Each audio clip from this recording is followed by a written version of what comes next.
The locals always warned outsiders never to whistle in the Appalachian woods after sundown, but Nora Hartley, a 32-year-old travel filmmaker from Seattle, didn't believe in old mountain legends. She had spent her career debunking myths around the world: river ghosts in Japan, salt witches in Eastern Europe, and roadside demons in Nevada.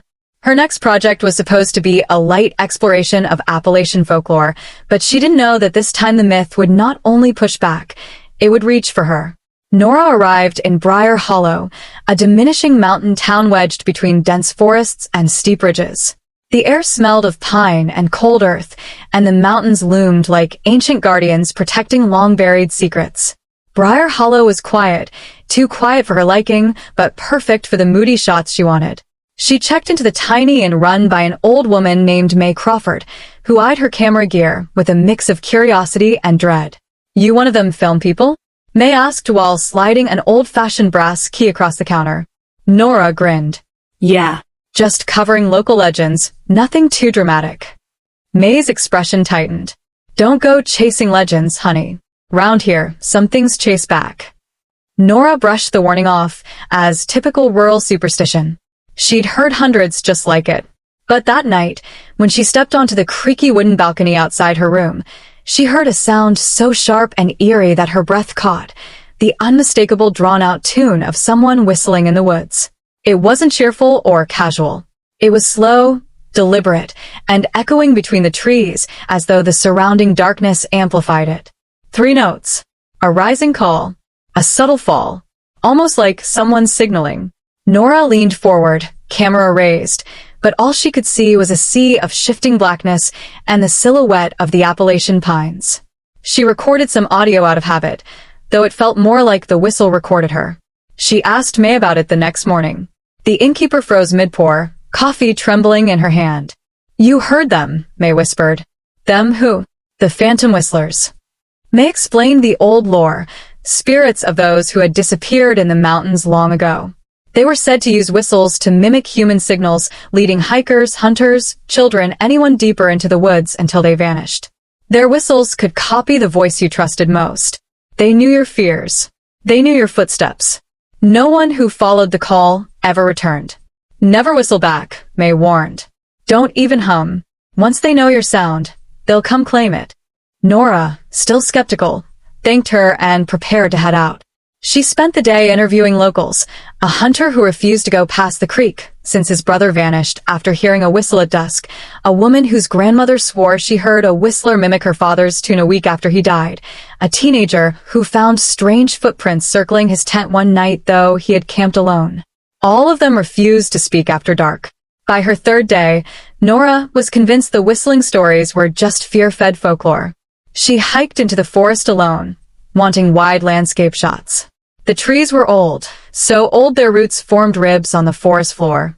As she followed a narrow trail, she noticed something strange. No birdsong, no insect buzz, not even wind brushing leaves.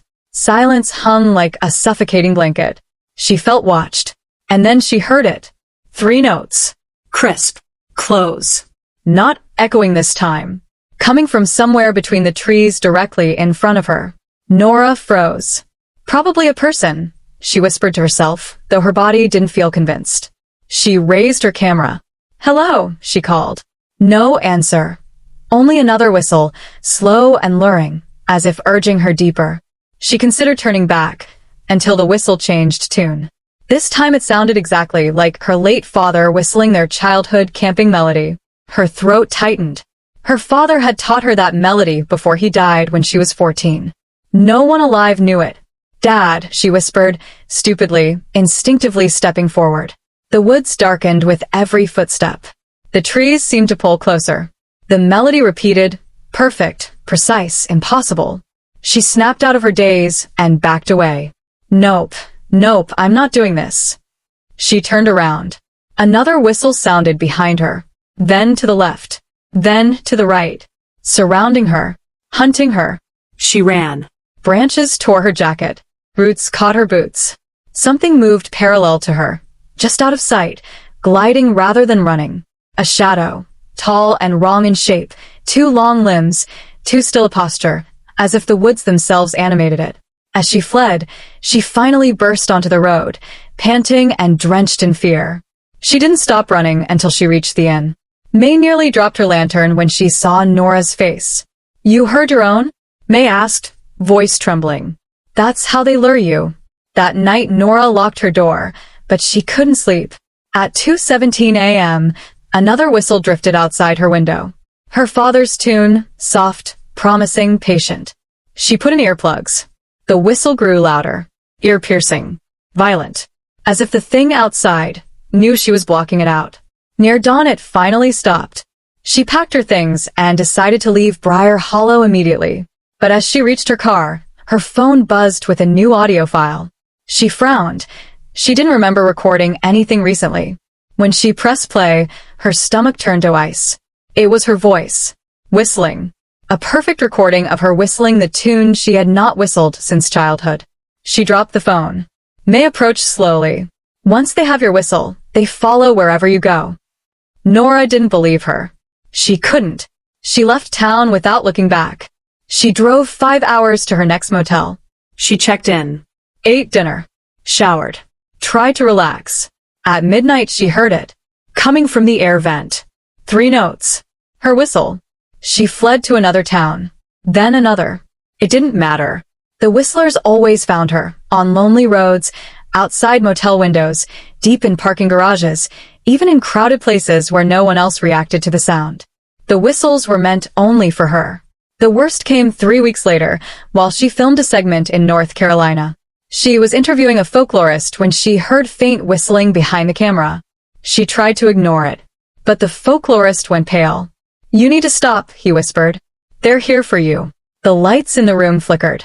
Something crawled across the ceiling, long, jointed limbs, a head that tilted unnaturally as if listening. The whistle shifted into a mocking version of her father's tune, bouncing off the walls as though coming from everywhere and nowhere at once. Nora screamed and bolted outside. She didn't go back for her equipment. She stopped filming. She stopped traveling. She stopped sleeping. She bought noise-canceling headphones and blasted music until her ears ached. But the whistles always found her frequency, slipping into any silence she left open. One night, driven by panic and exhaustion, she made the biggest mistake of her life. She whistled back. She didn't even realize she had done it. She had been pacing her motel room at 4 a.m., hands shaking, mind fraying at the edges. The whistle outside the door wouldn't stop. Without thinking, without meaning, she whistled 3 shaky notes of her father's tune. The reply was instant and close, right outside the door. Slowly, the door handle began to turn. She pressed her back to the wall, body trembling, tears streaking her face. She grabbed a lamp, the only thing she could use as a weapon. The handle turned again harder. Then suddenly it stopped. Silence swallowed everything. After nearly a minute, something slid under the door. A piece of torn paper. She picked it up with shaking hands. On it was a charcoal sketch of her, standing in the exact motel room she was in. And behind her in the drawing, a figure loomed, tall, crooked, hollow-eyed, whistling a symbol that spiraled like a black hole where its mouth should be. She dropped the sketch. Her camera bag, untouched for weeks, buzzed. One of her microphones had turned on by itself. A live audio feed played through her laptop, static at first, then a soft shift, then a whistle so clear it felt like it was being exhaled against the back of her neck. She ran. She didn't know where, just out of the room, out of the building, into the road, barefoot, wild-eyed, desperate. She ran until her legs gave out. When she finally collapsed in a ditch miles away, the sun was rising, and for the first time in weeks, she couldn't hear anything. No whistles. No echoes. Nothing. A ranger found her hours later. She was dehydrated, shaking, unable to explain what she had run from. They took her to a small clinic where she stayed for 2 days under observation. Everything seemed normal, quiet, safe, until her discharge papers were being prepared. The nurse walked in cheerfully and said, "Someone dropped this off for you. Said you left it behind." It was her camera. She hadn't told anyone about it. No one knew where she had last been staying. On top of the camera sat a note. "We follow the sound you gave us." That night, in the clinic bathroom, she looked into the mirror and tried to calm herself. She splashed her face with water. took a deep breath, and then froze. Because from her own lips, from her own reflection's lips, came a slow, controlled whistle. She wasn't whistling. Her mouth didn't move, but her reflections did. The whistle rose and fell, perfect and patient. Her reflection tilted its head, smiling faintly as the lights flickered. The clinic staff found Nora unconscious on the floor minutes later. She hasn't spoken since. She hasn't slept without sedation. And sometimes, when the hall is quiet and night settles thick over the mountains, the nurses hear her whistling softly in her sleep. 3 notes, a rising call, a subtle fall. The same whistle heard in Briar Hollow. The same whistle echoing through the Appalachian woods long before Nora Hartley ever stepped foot there. They say once the Phantom Whistlers choose you, they don't stop until they take your voice, your sound, your breath. And Nora? She wasn't the last. Because sometimes tourists, hikers, travelers report hearing a strange whistle echoing down from the mountains, one that sounds almost human and almost like a woman calling for help. And those who follow it, they never come back. The Appalachian woods have learned a new voice now, hers.